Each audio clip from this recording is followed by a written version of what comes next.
जय भीम साथियों। आज की इस वीडियो में आपके लिए बहुत खास होने वाली है, क्योंकि आज के इस वीडियो में हम आपको बताएंगे कि कितने दलित लोगों को भारत रत्न दिया गया है। भारत रत्न भारत का सर्वोच्च नागरिक सम्मान है। ये सम्मान उन्हें दिया जाता है जिन्होंने देश के लिए कोई बहुत बड़ा काम किया हो, लेकिन इस अवार्ड को पाने वाले में से सबसे ज़्यादा एक ही जाति का दबदबा है। इस वीडियो में हम भारत रत्न पाने वाले कुछ तमाम लोगों का जातिवार विश्लेषण करेंगे। यकीन मानिए दोस्तों, हमें भारतवर्ष के कुछ महान लोगों की जाति बताना बहुत ही बुरा लग रहा, लेकिन सच्चाई सामने लाने के लिए हमें जब ऐसा करना पड़ रहा है, तो आइए आज की इस वीडियो को शुरू करते हैं। भारत रत्न पाने वाले का जातिवार विश्लेषण। सबसे पहला भारत रत्न चक्रवर्ती राजगोपालाचारी को मिला था। आज़ाद भारत के राजगोपाल पहले गवर्नर जनरल रहे हैं। श्री राजगोपालाचारी को साल 1954 में भारत रत्न से नवाजा गया था। श्री राजगोपालाचारी जाति से ब्राह्मण थे। साल 1954 में ही सर्वपल्ली राधाकृष्ण यानी भारत रत्न से नवाजा गया। सर्वपल्ली भारत के प्रथम उपराष्ट्रपति और भारत के द्वितीय राष्ट्रपति रहे, लेकिन अपने छात्र की थीसिस चुराकर अपने नाम से प्रकाशित करने की आरोपी सर्वपल्ली राधाकृष्ण की ही जाति भी ब्राह्मण थी। साल 1954 में ही सर चंद्रशेखर गयासी रमन भारतीय भौतिक शास्त्री थे, जिन्होंने प्रकाश के प्रकरण यानी लाइट कैटेगरी पर शानदार काम के लिए जाना जाता है। सन 1930 में इसके लिए उन्होंने फिजिक्स का नोबेल पुरस्कार भी जीता था। लेकिन भारत रत्न जीतने वाले रमन साहब का ताल्लुक भी ब्राह्मण से था। सन 1955 में भारत रत्न के लिए चुना गया डॉक्टर भगवान दास को। भगवान दास भारत के प्रमुख शिक्षा शास्त्री, स्वतंत्रता सेनानी और दार्शनिक थे। डॉक्टर भगवान दास जाति से अग्रवाल यानी बनिया थे। साल 1955 में ही मोक्ष गुंडम विश्वेश्वर को भी भारत रत्न से सम्मानित किया गया। महान इंजीनियर विश्वेश्वरैया हैदराबाद शहर के बाद सुरक्षा प्रणाली के मुख्य डिजाइनर थे और उनका जन्मदिन 15 सितंबर भारत में इंजीनियर्स डे के रूप से मनाया जाता है। लेकिन मोक्ष कुंडम विश्वेश्वरैया भी ब्राह्मण कुल थे। साल 1995 में भारत के पहले प्रधानमंत्री पंडित जवाहरलाल नेहरू को भी भारत रत्न से नवाजा गया। लेकिन आज़ाद भारत को संभालने वाले पंडित जवाहरलाल नेहरू भी जाति से ब्राह्मण थे। पंडित गोविंद वल्लभ पंत याजीबी पंत को सन 1977 में भारत रत्न से सम्मानित किया गया। प्रसिद्ध स्वतंत्रता सेनानी और वरिष्ठ भारतीय राजनेता जीबी पंत साहिब भी ब्राह्मण वंशज थे। इसके बाद सन 1958 में समाज सुधारक यानी ढूढाक केशव कर्वे को भी भारत रत्न से सम्मानित किया गया। उन्होंने मुंबई में SNDT महिला डॉक्टर विधान चंद्र राय को भारत रत्न मिला। स्वतंत्रता सेनानी और चिकित्सक डॉक्टर बीस राय का जन्मदिन 1 जुलाई चिकित्सा दिवस के रूप में मनाया जाता है। डॉक्टर साहब सराय का जन्मदिन कायस्थ जाति से थे। सन 1961 में ही पुरुषोत्तम दास टंडन को भी ये पुरस्कार सम्मान दिया गया है। हिंदी को राष्ट्रभाषा बनवाने के लिए आंदोलन करने वाले टंडन साहब खत्री थे। साल 1962 में भारत के पहले राष्ट्रपति डॉक्टर राजेंद्र प्रसाद को भी ये पुरस्कार सम्मानित यानी भारत रत्न से नवाजा गया था। डॉक्टर राजेंद्र भारतीय संविधान सभा के अध्यक्ष भी रहे हैं। उनकी जाति भी इनके बाद साल 1963 में भारत के तीसरे राष्ट्रपति यानी डॉक्टर जाकिर हुसैन को भी आते थे।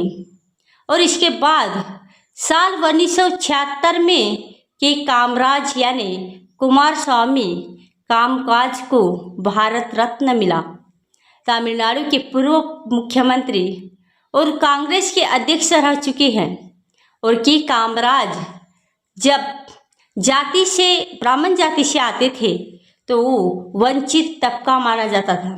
और सन 1980 में समाज सेवी मदर टेरेसा को भी भारत रत्न से सम्मानित मिला।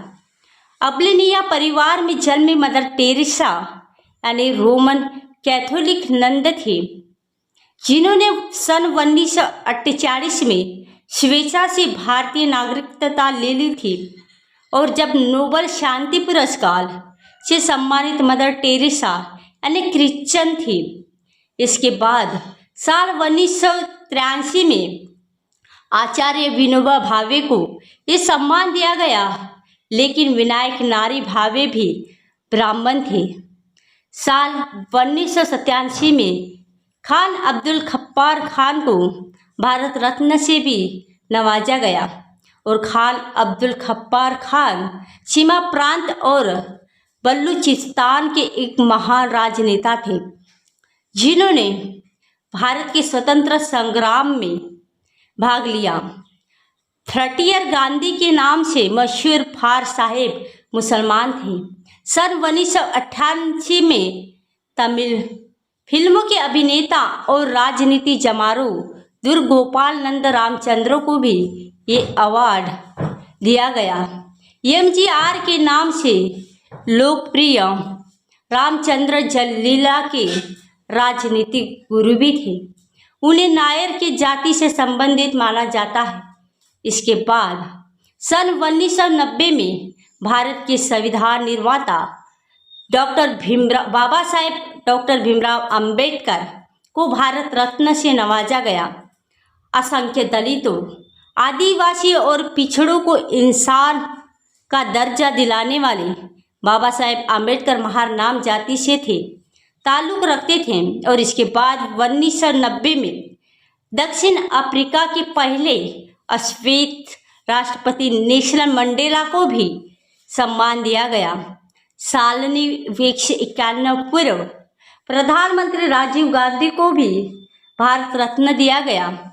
राजीव गांधी का कुल भी ब्राह्मण जाति थे। 1991 में ही भारत के पहले गृहमंत्री यानी सरदार वल्लभ भाई पटेल को भी ये अवार्ड सम्मानित दिया गया। करीब 550 रियासतों को मिलाकर मजबूत भारत बनाने वाले सरदार वल्लभ भाई पटेल यानी पाटीलदार समाज से आते थे। 1991 में पहले गैर कांग्रेसी प्रधानमंत्री मोरारजी देसाई को भी भारत रत्न से नवाजा गया। मोरारजी देसाई ये ऐसे एक व्यक्ति है जिन्हें भारत रत्न के साथ साथ पाकिस्तान के सर्वोच्च नागरिक यानी सम्मान निशान पाकिस्तान से भी सम्मानित दिया गया है। और मोरारजी भी ब्राह्मण जाति से थे। और साल 1992 में भारत के पहले शिक्षा मंत्री मौलाना अब्दुल कलाम आज़ाद को भी भारत रत्न मिला। कलाम साहब मुस्लिम समाज से थे। सन 1992 में ही जहांगीर रत्न जी दादा भाई टाटा या ZRD टाटा को भारत रत्न से सम्मानित किया गया। टाटा ग्रुप के संस्थापक ZRD 1929 में भारत के पहले लाइसेंसी पायलट बनी थी। उनकी मासूम कार चलाने वाली पहली भारतीय महिला भी भारत रत्न पाने वाले पहले पारसी थे। सन 1992 में ही 20वीं शताब्दी के सबसे महातनम फिल्म मेकर से भी एक सत्यजीत रे को भी भारत रत्न से सम्मानित किया गया। अरे साहब, क्राइंट जाति से आते थे, फिर भी बाबा साहेब आम्बेडकर, भीमराव अंबेडकर और एक पिछड़ा के कामराज है? ऐसे सवाल तो उठा है, क्योंकि भारत रत्न के नाम पर सिर्फ ब्राह्मण रत्न खोजे जा रहे हैं, या आज़ादी के बाद दिए जाने वाले अधिकांश सम्मान और पुरस्कार में सिर्फ और सिर्फ सवर्णों का ही वर्चस्व स्थापित रहा है। इसमें भारत रत्न भी शामिल है और इसके माध्यम से श्रेष्ठता की घोषणा की जाती है और जन जन के भीतर उनकी श्रेष्ठता स्थापित की जाती है। इसके उलट बहुजन नायक और नायिकाओं को भी उपेक्षा की जाती है और भारत में लड़कियों के समान, जैसे सावित्रीबाई, पहला स्कूल खोलने वाली सावित्रीबाई फुले को अभी तक भारत रत्न दिया गया नहीं है। तो दोस्तों, आज का वीडियो बस इतना ही। वीडियो पसंद आए तो वीडियो को लाइक करके कमेंट बॉक्स में जय भीम जरूर लिखना और इस चैनल पर सिर्फ बाबा साहेब आम्बेडकर के जीवन से जुड़ी छोटी बड़ी सभी जानकारी लेकर आते रहूँगी। और यदि आप बाबा साहेब को पसंद करते हैं तो इनके बारे में और अधिक जानना चाहते हैं तो हमारे इस चैनल को सब्सक्राइब अवश्य करें।